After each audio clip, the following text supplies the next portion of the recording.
Madame, Monsieur, bonsoir. Bienvenue dans l'émission Voyage au féminin, une émission qui est axée sur madame et surtout madame qui a un parcours exemplaire et qui inspire les autres madame mauriciennes. Et aujourd'hui, nous avons le grand plaisir d'accueillir sur nos plateaux Rima Ramsaran. Rima est entrepreneur, elle est aussi consultante. Rima, bonsoir. Bonsoir. Merci pour accepter l'invitation aujourd'hui. Plaisir.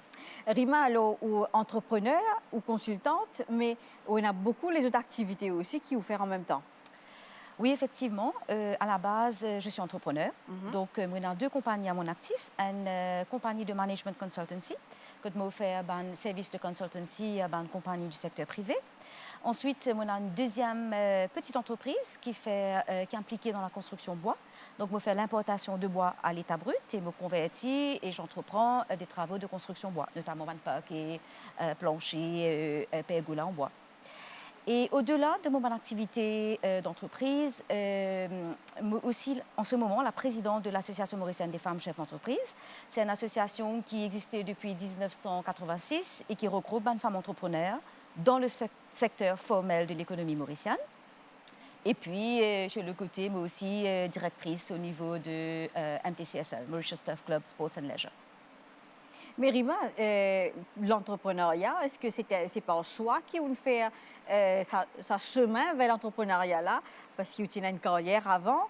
Alors, comment ça se passait? Je pense que l'entrepreneuriat n'est jamais un choix, allons dire, indépendant. C'est un événement qui arrivait dans la vie de tous les jours et qui, à un moment donné, fait nous prendre certaines décisions par rapport à nos carrières. Donc, on commence un petit peu comme tout le monde, comme un employé. Initialement à l'Université de Maurice comme chargée de cours et éventuellement dans le secteur privé. Et puis, à un moment donné, on réalisait que travailler pour une entreprise, travailler pour quelqu'un d'autre, n'est plus pour moi. On passe le cap, on dépasse ce stage-là dans ma vie et qu'il était temps pour moi de me mettre à mon propre compte et de créer maintenant ma boîte et mon entreprise à moi. Et c'est ce que je veux faire. Et c'est un parcours difficile, compliqué par un moment, mais au final, nous avons assumé nos bons choix, c'est tout. Et quand on est un entrepreneur, il y a un moment bas, il y a un moment haut. Et là, surtout avec le Covid, post-Covid, si nous sommes capables de dire, mais nous toujours dans le Covid. Alors, comment ça passait pour un entrepreneur? Je peux bien faire face à une difficulté, mais je peux bien continuer cette bonne activité. En effet, oui, c'est un moment extrêmement difficile pour un entrepreneur à Maurice, surtout un petit entrepreneur. C'est un secret pour personne qui le genre qui est le plus affecté par le Covid, c'est définitivement la gente féminine. Donc, comme toutes les femmes entrepreneurs, moi supposé, moi aussi, au niveau de mon entreprise, subir beaucoup les effets du Covid. Baisse drastique dans la vente et la clientèle, qui est une étape inévitable, me supposé, avec la pandémie. Mais vous pensez, l'important dans ces circonstances-là, c'est d'être résiliente. C'est-à-dire trouve une opportunité, premièrement, pour ou diversifier ou réinventer l'entreprise carrément. Trouve des autres créneaux d'ouverture qui d'avant-garde aujourd'hui. Mais ce qui est très important, surtout en parallèle, c'est de baisser les coûts drastiquement. En ce moment, nous ne sommes pas capables de permettre nous faire des dépenses inutiles au sein de l'entreprise. Donc, vous pensez, toute entreprise qui est encore en vie aujourd'hui, c'est pas une entreprise qui réussit à un moment donné, baisse les coûts drastiquement pour capable survivre les moments difficiles de la pandémie en attendant que les jours meilleurs se pointent à l'horizon. Donc, vous pensez, ça, c'est un élément clé de l'entrepreneuriat aujourd'hui dans le contexte actuel. Mais moi, personnellement, moi aussi, gagne l'opportunité avec la pandémie de peut-être diversifier dans les autres créneaux au-delà de l'entrepreneuriat, d'où mon intérêt comme directrice indépendante de la SL. Non seulement mon entrepreneur, je fais face à une difficulté dans une période de Covid, mais aussi un entrepreneur même quand il peut démarrer et que quand il peut essayer de marketer un produit, là aussi il fait face à un moment très difficile pour qu'il est capable de faire lui-même connu sur le marché avec la compétition et tout. En général, vous trouvez, c'est l'entrepreneur, il passe par un moment difficile. Ah oui, l'entrepreneuriat, c'est tout un challenge. En fait, c'est une bataille permanente. Nous, tout le temps, besoin de réfléchir, peut-être avant qu'il y ait un événement arrivé dans l'entreprise. Nous besoin faire beaucoup de forward planning, très, très, très stratégique. Nous besoin réfléchir avant un événement arrivé pour nous capables de prendre mesures qui besoin prendre pour ne pas couler quand l'événement-là éventuellement arrivé. Donc, c'est un parcours de combattant, c'est une lutte de tous les jours. Souvent arrivé à la fin du mois, contrairement à un salarié qui lit et touche ce salaire tranquillement à la fin du mois, c'est souvent le cas qui va un entrepreneur de sacrifier ce salaire pour être capable de maintenir le salaire des employés et la survie de l'entreprise en elle-même. Donc, c'est un moment difficile, mais il y a aussi un très, très, très joli moment dans l'entrepreneuriat. Quand un client est sorti de là très satisfait et c'est un petit moment de self-fulfillment qui est énorme. Rima est aussi présidente de l'association des femmes chefs d'entreprise. Alors, c'est important pour qu'il y ait une femme qui regroupe pour qu'ils aient une entraide entre eux et oui. que faire marche de business un petit peu plus peut-être. Oui, c'est clair, parce que l'entrepreneuriat, nous vous dire, c'est un monde très seul. Nous retrouvons très, très seuls dans nos petits mondes à la tête de l'entreprise. Bien difficile pour nous socialiser, pour nous mixer avec nos staff. Et dans la relation avec le personnel qui, bien sûr, est bien positif. Mais au final, au niveau de la vie sociale, nous socialisation, il y a un petit peu difficile au sein de la boîte. Donc, il est important pour une femme regrouper pour être capable de gagner un élément de networking en dehors de l'entreprise. Premièrement, ça est extrêmement important.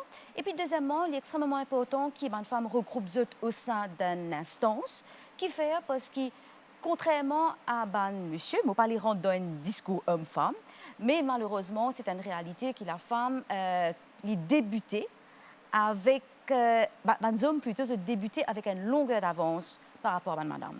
Donc, pour capable de rattraper ça l'avance-là, il est important que madame regroupe de créer une structure en eux-mêmes que soient capable de supporter eux-mêmes pour qu'ils soient capables d'avancer et avancent aussi rapidement à ce qu'à un moment donné, ils soient capables de compter la même longueur d'onde avec l'homme. Donc, c'est un parcours bien difficile. Quand vous dites, monsieur, ils commencent avec une longueur d'onde en avance. Alors, par exemple, on prend un exemple très simple au niveau de, allons dire, un prêt bancaire. Bien souvent, la propriété familiale lie sur le nom de l'homme. Okay? C'est l'homme qui détenait la propriété, la maison ou la voiture, etc. Donc, quand un monsieur demande à la banque, il y a une entreprise qui vient à la banque pour lui gagner un prêt, pour lui gagner un loan, il est beaucoup plus facile pour lui mettre ce terrain en garantie à la banque pour lui gagner ce loan. Par contre, imagine une famille qui, pour disposer, mettre le terrain familial ou le terrain de l'époux en garantie pour le business de la femme. On trouve très, très peu de familles à Maurice qui peuvent disposer de faire ça. Donc, la femme, inévitablement, dans la société, subit un effet qui n'est pas nécessairement causé par elle, mais qui fait partie de ce parcours dans la société et dans l'entrepreneuriat, et qui, inévitablement, fait qu'il n'est pas compete à part avec les hommes. Donc, les business à regroupement-là, je reviens à la question précédente, les business à regroupement-là pour être capable de gagner sa structure nécessaire pour assurer qu'il n'y pas baisse les bras à un moment donné. Rima m'a proposé à Stella, nous avons un reportage que une madame avec Sotifi, que c'est une monte un business de catering ensemble. Mais après, avec le Covid, j'ai trouvé que je n'ai pas qu'à résister avec ce business de catering. Finalement, j'ai ouvert un restaurant. Des fois, nous dire que nous n'avons pas fait un nouveau projet, j'ai trouvé que c'était important qu'ils n'aient pas tellement de gens qui viennent de commande chez eux et qu'ils aient envie d'ouvrir un restaurant que vous êtes capable de gagner le public en général. Moi, j'invite tout à nous faire un reportage ensemble.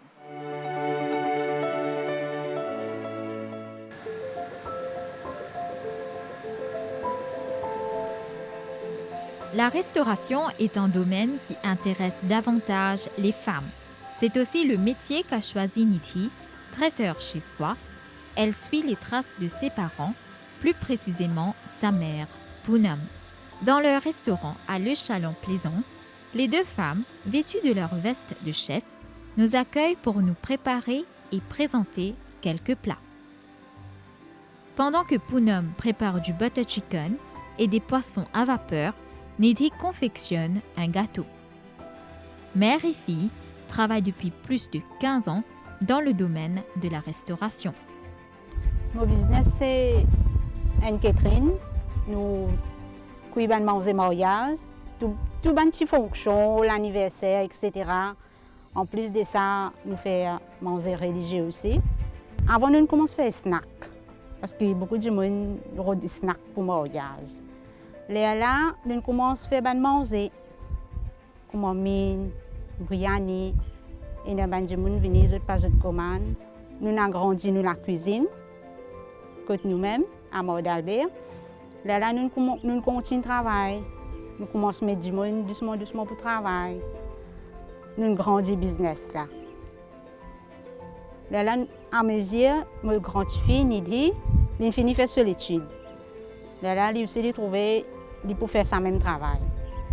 Là, elle peut faire pâtisserie. Si ça n'est pas de Covid, nous pouvons continuer de travailler à la case même nous. Moi et ma fille, mon Michel, nous pouvons continuer de travailler à la case même. Mais là, nous passons un petit peu un moment difficile. Là, nous avons besoin de prendre un bâtiment, un emplacement. Là, pendant le confinement, qui nous fait ouverture. Nidhi, aujourd'hui jeune entrepreneur, a voulu aller au-delà du recette familiale et aussi elle s'est spécialisée à l'école hôtelière. Depuis bien petit, je mon maman, mon papa dans la cuisine. Je fais tout les petits plats. À l'âge de 17 ans, je termine mon étude. Je m'intéresse pour faire pâtisserie. En tant que mon papa ici, il a un problème pour les pâtissiers, pour nous dire nos clients pour prendre le gâteau pour le mariage. Je me dis non, je m'intéresse de la pâtisserie, mais qui fait pas moi-même mon lancement là-dedans. C'est plus simple pour nous. Je suis mon cours pendant 3 ans et je suis la décoration, gâteau, dessert, tout. Et finalement, je travaille à la case même. Je fais mon gâteau. Je suis tardé pour gagner mon client parce que mon papa est déjà un client. Il vient vers moi et il prend le gâteau. Aujourd'hui, beaucoup de monde ont un gâteau personnalisé, surtout pour les enfants. Il n'y a pas de gâteau simple comme on peut gagner avant. Il est assez difficile, nous obligés à ouvrir un snack et travailler ici. Nous faisons des petits fêtés, des petits torts, napolitaines, pain raisin, mais dans vitrine pour les clients acheter. Pour le moment, mon papa expose gâteau. Mais c'est moi, nous finissons par penser que dans le futur, nous pouvons bien exposer un des gâteaux de vitrine. Quand même, un dimanche, un téléphone moi grand matin, pour faire une manière depuis 1 heure par là, pour finir de donner ce gâteau. Les deux femmes souhaitent agrandir leur cuisine afin d'augmenter le nombre de repas concoctés sur une base quotidienne. Mère et fille souhaitent moderniser leur entreprise familiale.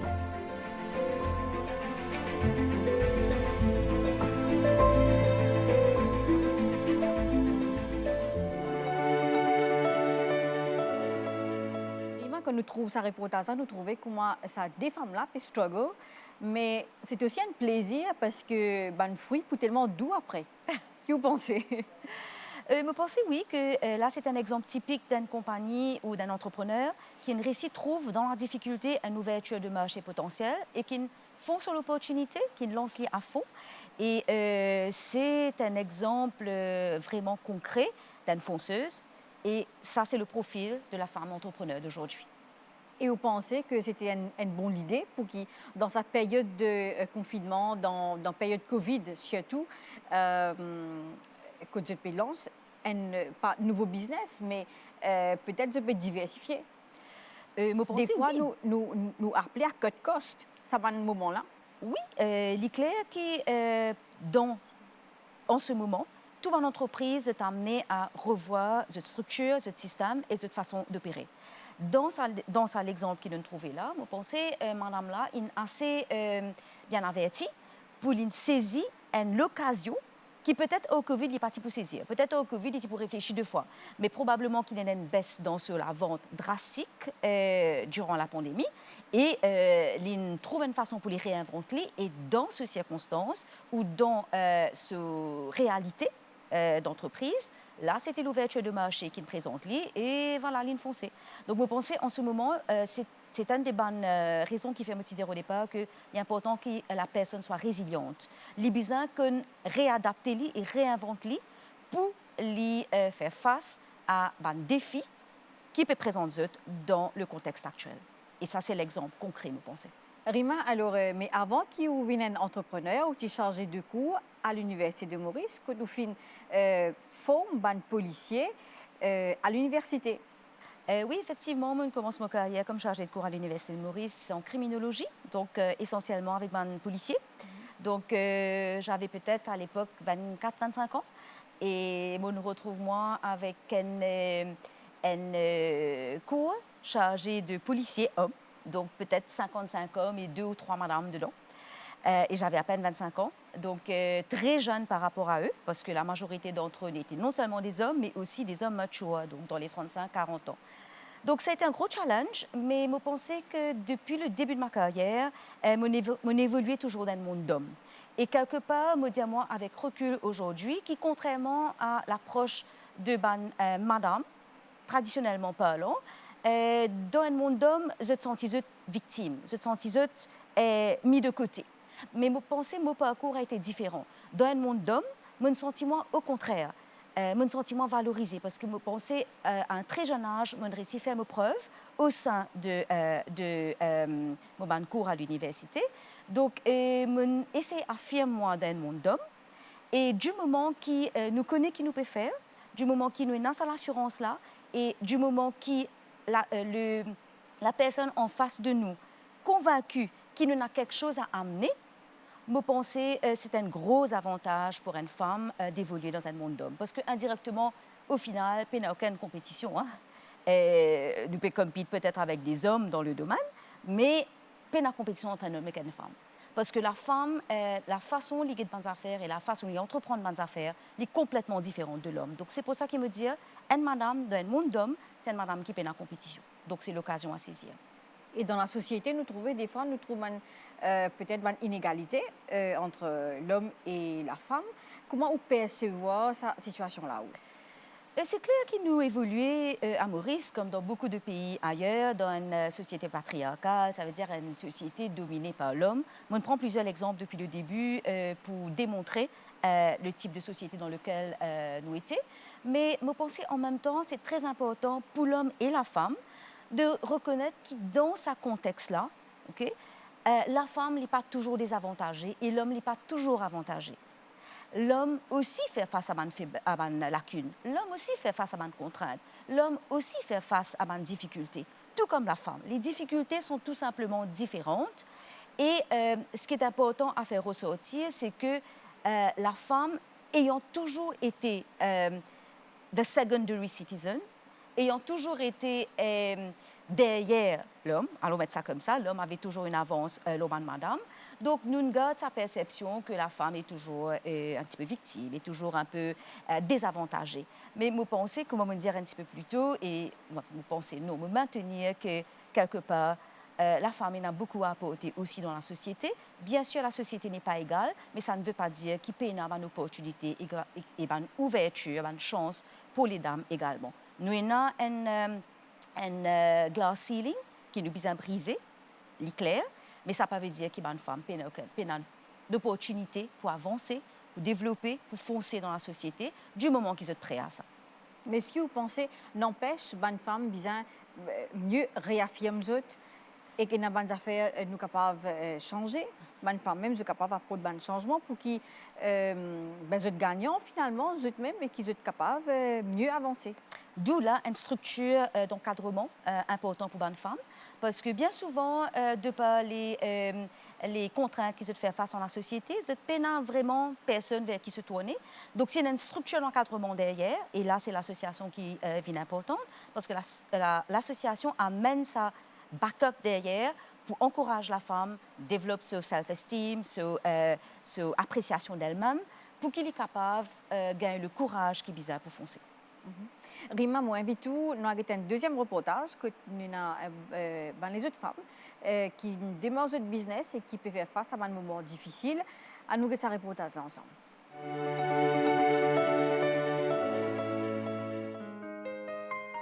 Après des années comme couturière, Corinne Placatose, âgée de 51 ans, s'est tournée vers la fabrication de sacs en jute, généralement connus comme goni.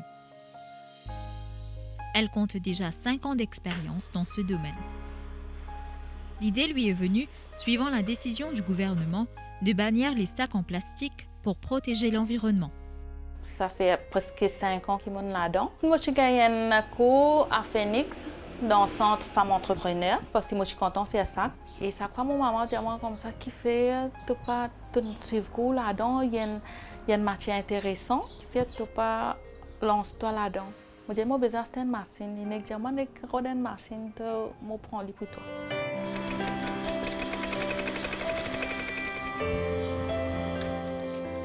J'ai l'idée sur place tout le temps. Je pose mon jute là et l'inspiration vient dans mon travail. Tout mon sac est unique et je suis content qu'il y ait un sac toujours l'exercice tout seul qui est dans ça.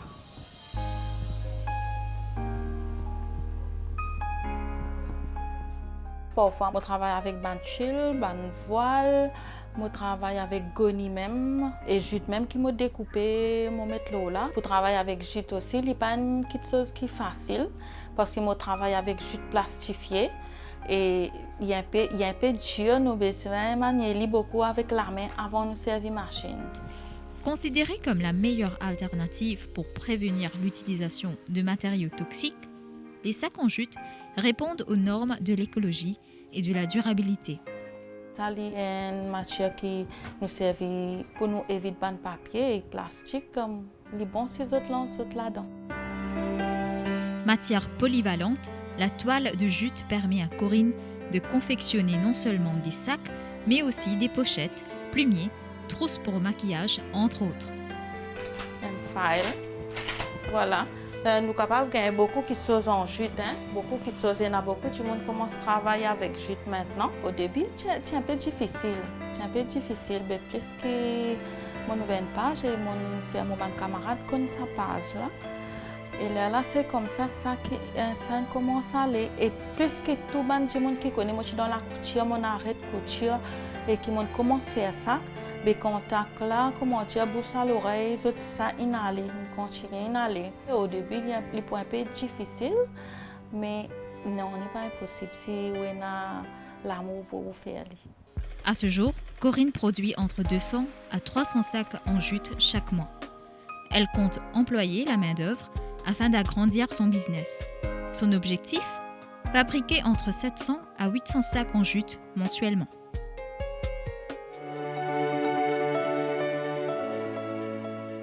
Qui est présidente de l'association, madame qui paye tout ce soir, j'ai envie peut-être certaines envie de lancer dans ce business, je peux hésiter, je ne pas trop connaître qui va la peau de business taper, je ne pas trop connaître comment pour démarrer un business.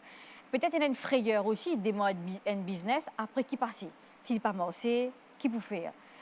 L'argent qui est investi, qui peut arriver. Il y a toutes sortes de craintes, des fois, dans une madame sur la tête. Quand il démarre un business, est-ce qu'il y a une backup pas derrière lui ou pas? Alors, pour ça, madame-là, qui conseille ou n'a pas pour d'autres? Peut-être avant moi arrive l'étape créer un business. Nous besoin dire dans tout choix qui nous fait dans la vie, et dans le côté positif et le négatif.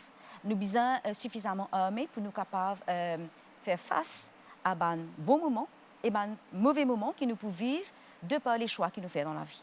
Donc, c'est la même chose exactement pour la femme entrepreneur. Vous pensez que l'entrepreneuriat, il y a un parcours qui se met de bons moments, de très bons moments, mais aussi de beaucoup de difficultés. C'est un combat permanent. Mais au final, il ne faudrait pas trop réfléchir. Si nous trop réfléchissons, nous jamais pour franchir le cap. Donc, à un moment donné, si nous avons un projet potentiel qui est capable d'absorber facilement par le marché, nous avons un marché pour nos produits, à un moment donné, nous devons prendre le courage à deux mains, lancer. Quand nous pouvons faire face à une difficulté, nous pouvons trouver une solution. Il y applique dans tous les parcours de la vie. Donc, il ne faudrait pas trop réfléchir au départ, il faudrait lancer. Après, quand un problème vient, nous regardons comment nous pouvons gérer de une façon. Il y a un consultant autour, il y a une structure d'encadrement, il y a l'État aussi qui n'est pas laissé la population tomber. Donc, il y a une mesure, il y a une stratégie, il y a un programme pour aider la femme dans ce parcours d'entrepreneuriat. Donc, c'est difficile, oui, mais ce n'est pas impossible. Rima, en tant qu'entrepreneur, alors comment vous dire, on a un business du bois, etc. Alors aussi, comment on dit dès le départ, qu'on fait face à une situation difficile, le parcours n'a pas été facile, et que, mais nous trouvons que tout au long de l'émission, étant nous causer, paraît une successful businesswoman. Alors, Rima, qui secret vous capable de partager avec Bandimoun, c'est la détermination, c'est la persévérance, c'est qui une situation difficile de capable là, mais en même baisse les bras. Mon secret de la réussite, pour penser, c'est un grand mot. D'après moi, il n'y a aucun secret à part la résilience. C'est-à-dire qu'il nous sommes capables de faire face à un aléa, un événement, un happenings dans la société, dans l'économie, de façon à ce qu'il n'ait pas trop affecté l'entreprise. Nous avons une ressource pour garder la tête en dehors de l'eau durant des moments difficiles. Nous avons toujours suffisamment pour fall back durant les 3-4 prochains mois. Mais au-delà de ça, vous pensez à part le travail, very hard work, pas un grand secret pour l'entrepreneuriat. C'est un parcours permanent et c'est une lutte perpétuelle. Merci Rima, merci qui vous présente nous plateau aujourd'hui. Et nous arrivons à la fin de nous l'émission. Merci qui vous reste fidèle à nous l'émission. Nous retrouvons pour une prochaine émission Voyage au féminin. Bonsoir.